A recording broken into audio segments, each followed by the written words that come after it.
chat. What's up, guys? Welcome back to our fourth and final episode of the season. Finally. Kind of tired of this now. Yeah.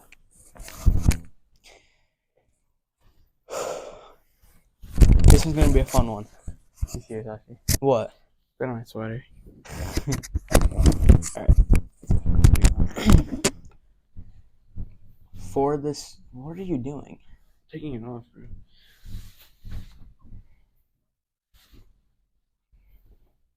Okay. For this fourth and final episode, we are going to be talking about refugees, especially Indigenous people in the United States. We're not going to have an overarching question for this because we want to keep this one a little bit shorter for this topic specifically, and because we're going to use this as our ending episode. Yep. At the end, we are going to bring into our major question that we Have kind of built the project around.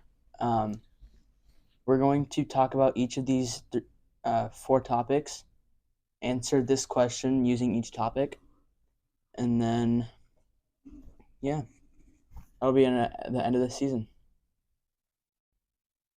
You want to start off with the first question, Vihan? So our first question is, how and why are refugees treated negatively?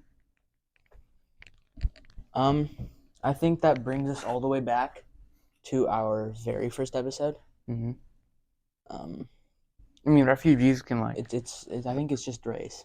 I think refugees can also be can we like say refugees are almost like colored people? Can we say that or can we not? Here's what a refugee means. It is a person who has been forced to leave their country in order to escape war, persecution, or natural disaster. Could it not be that's what racism too? It doesn't. Or corruption? Yeah, because the thing that I wanted to talk about most is about the Native Americans, Indigenous people in the United States. Yeah. It started, I can really remember talking about in 8th grade social studies with Andrew Jackson. Yeah. And the Trail of Tears. Yeah. Forcing the Native Americans into reservations. Pushing them away from society and urbanization, forcing them to live separately from others who are also human as well, just because they were different. Yeah, I think that's tough, honestly.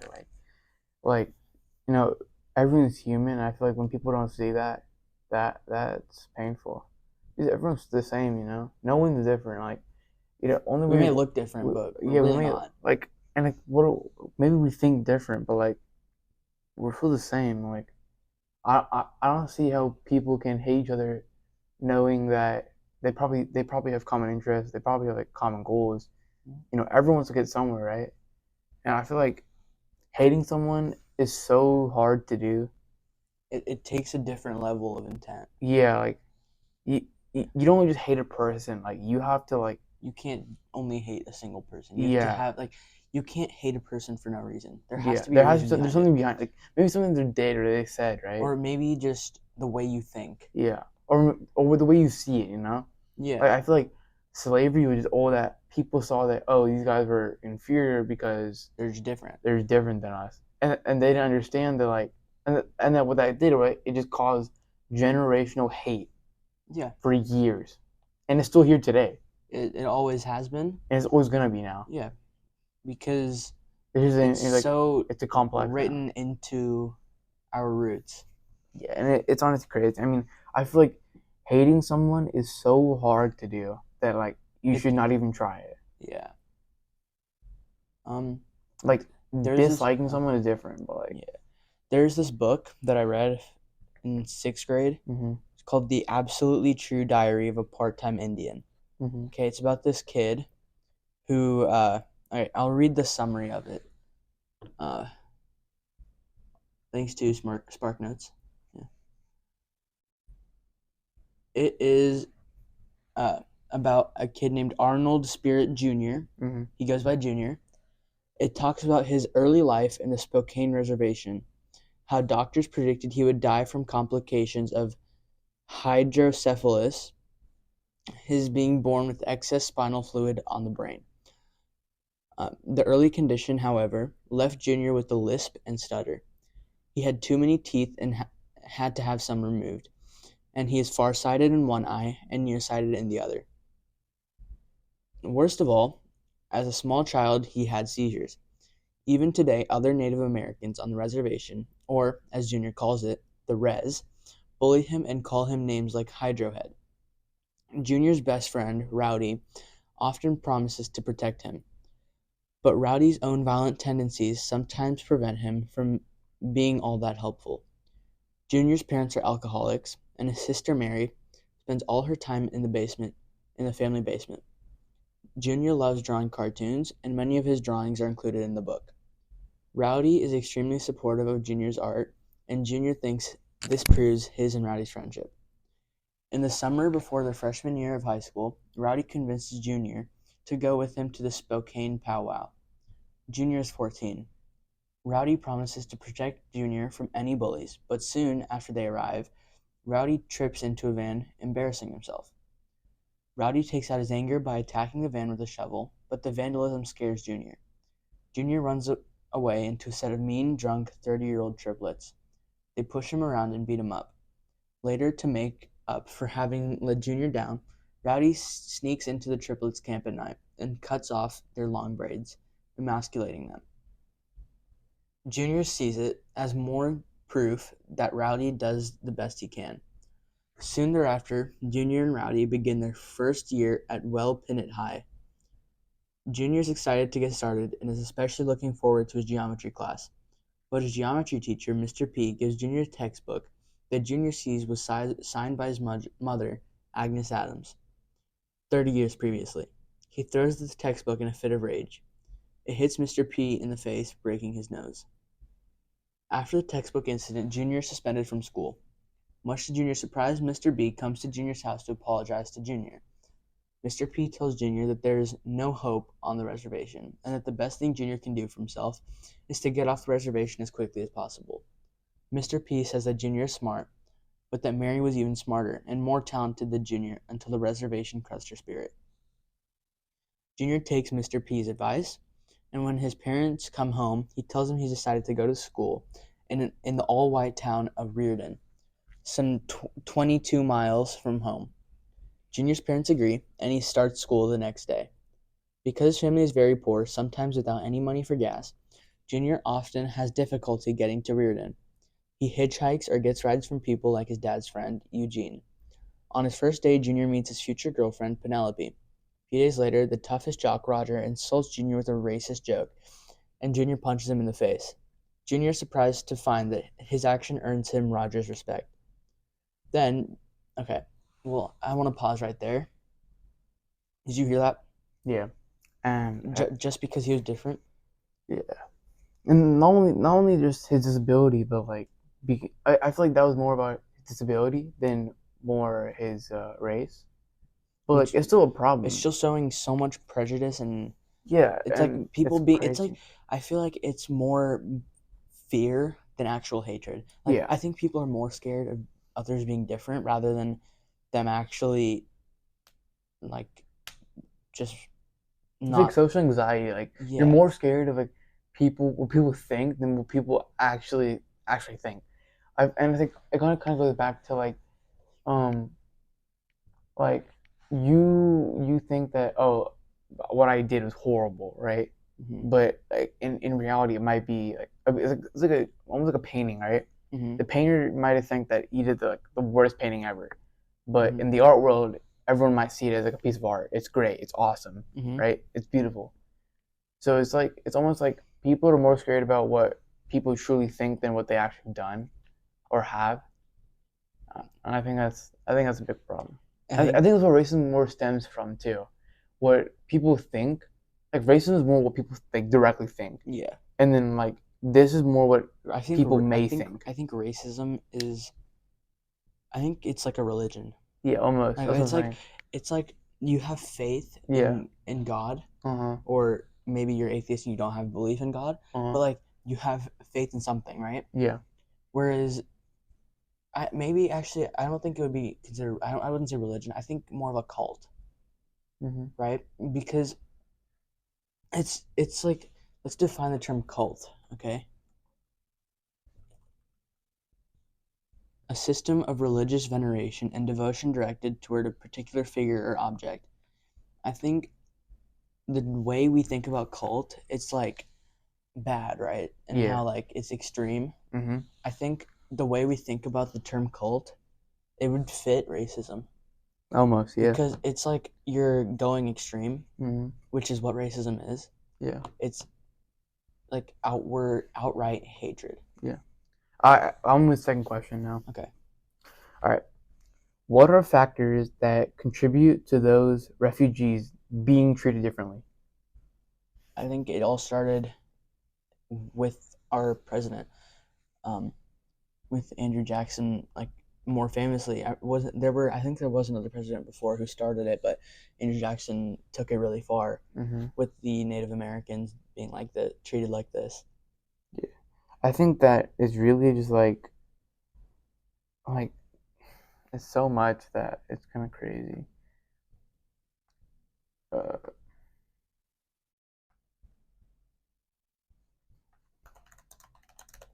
What are you looking up?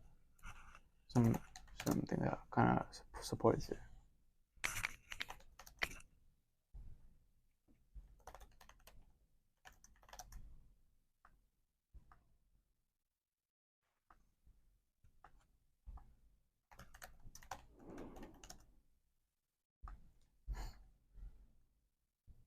I honestly, I just think that it's mainly racism. Honestly, it's just racism, and and it's also, I guess it's also like I don't know. It's more. This is kind of with politics.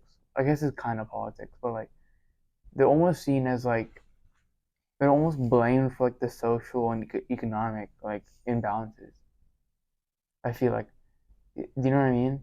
Mm-mm. Like, I kind of need you to explain a little bit more. like like when there's a problem, like oh, like their employment rates are like low. Mm. It's people say it's like oh, it's because like those people are like Stealing our jobs. stealing their Yeah, yeah, jobs, yeah. and it's just feeding the flame more because like as there's more hate, more generational trauma. And I think it's worse that it's being said by these leaders, Yeah, and no, it's being said by people who are, supposed to be and the un, thing is, they don't work as hard as the people that come here and try to make a living for yeah, themselves. like the word refugee, Hmm. it's like that word I feel like should not exist, Yeah, like because why are refugees like like what why are you aren't Americans refugees technically? They y- move they oh, well, no, we're they immigrants. were immigrants, but like refugees are also immigrants Well, basically. yeah, yeah, yeah. I think, yeah, actually you're right. The original Americans would be considered refugees Yeah, because they were fleeing like from they're the reflecting the religion and in like that England. that Yeah, hate that they had in England. yeah, yeah. So like, why are we To hating? get religious freedom. Yeah, Yeah, yeah. why are we hating those same people like, that come here for the same It's reason? yeah. And like, I feel like that's just people don't understand like this is a tough pill to swallow. Like I think it's really bad how And there are a then lot of people now people identify as American.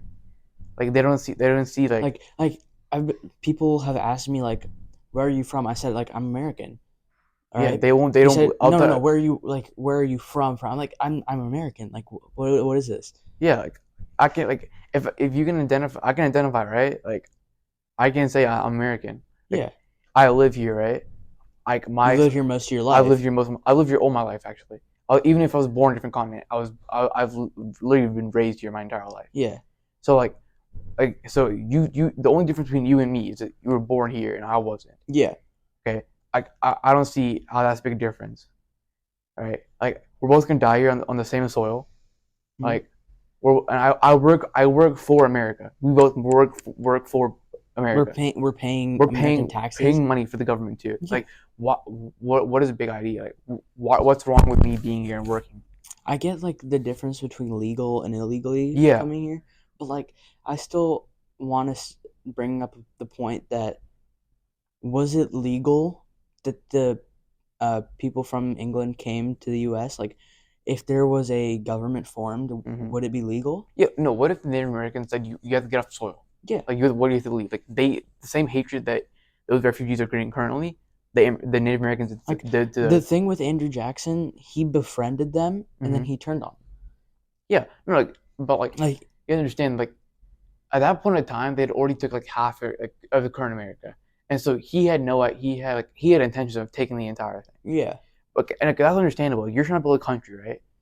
But like we could have gave them space. We could have gave them the state. Like but instead you had to. Okay, no, but we shouldn't have given them a specific state. We should have either who's let in them. Wyoming? Huh? Who's in Wyoming? No one. Exactly. No, but like what I'm thinking is either don't force them into reservations. Yeah. Keep like mix them in with society. Like keep They can make be it they give can be them part of society. like We have other cultures. like So why can't their culture be like do we separate do we put people with physical disabilities into a different part of into a different part of society? No. No, yeah, exactly. Like it's like the only people we separate out are people we're trying to fix, right? It's almost as if he was trying to fix them of their But that wasn't roots. fake. That was like they're completely isolating them Yeah. from a different part. That's what jail is, right? Well, You're and isolating. look, if and the only reason that like black people, colored people are in our society right now is because they were there entirely, and Civil War happened, and now they're still there. Because they weren't forced to leave, right? Like they could have done the same with Native Americans. Even if it went to like extremes like slavery, even if it went there, they would still be part of us. They'll still have culture with us, which is crazy. I think that would be a great way to end it. Yeah. Now I think it might be time for a Brawl Stars break. Hello, calm little Brawl Stars break. Okay. We're gonna get a little time lapse going, don't worry.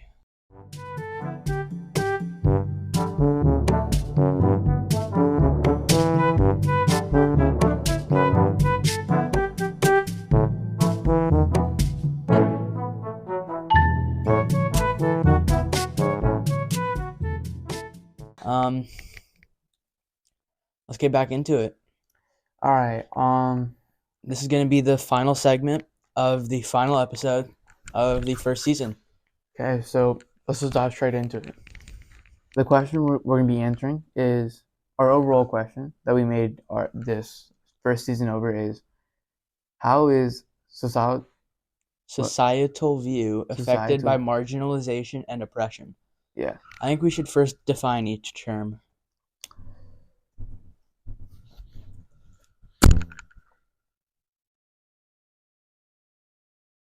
Okay. Marginalization. You need to take that? No, that's good. Marginalization is the treatment of a person, group, or concept as insignificant or peripheral. And then we can define oppression as prolonged, cruel, or unjust treatment or control.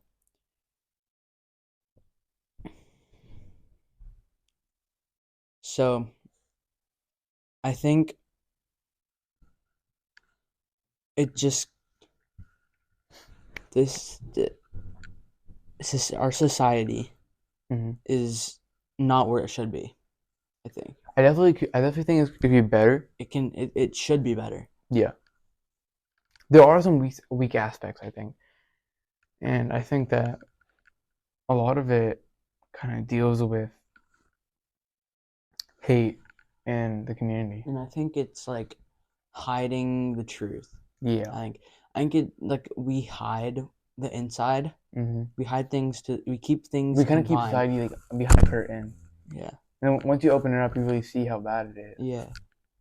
It's like when people see a picture of a big U.S. city, it's like judging a book by its cover, essentially. Yeah, basically. But like you're forcing people to do so. You don't give them the choice of looking in depth. Yeah. it's almost like a forced perspective, right? Yeah, You're almost forced to look at that way. Otherwise, you know, that's not the same. I think Mm-hmm. has Definitely changed a lot. racism has forced our society We're into almost a like, downward spiral. yeah, we're in like a backed in corner, and you're not gonna get out for a while. Well, I don't think there's any escape. Yeah. I don't think we can come back from this at all. I think We can move forward though. We can't stop it all and try to. there's no escape from oppression. Yeah, There's definitely. zero escape. There's no possible way in any possible future for this, just for our world, for there to not be any hatred. Yeah. There always will be, always has been, Hmm. there is currently. No matter what we do, it'll always be there. Yeah. And I mean, it's gonna be hard, but that's what we're like here to talk about it. We want to start doing something about it. So once everyone's educated on it, then maybe we can start working towards it. And I mean, I think that's a great way to really end it off. And recap everything. Yeah. What do you think we can do for the next season? I think we should give it a break. Let it be surprised, maybe. I think maybe next few months you'll see a comeback in Blind and Truth. Maybe. Um, we probably won't keep it as serious, but we'll definitely bring some things to the table. You may Yeah. say. Yeah. Um, I think that's a great way to. End it off. Yeah. End out with a bang. And now it's a bang with the Beyonce. All right.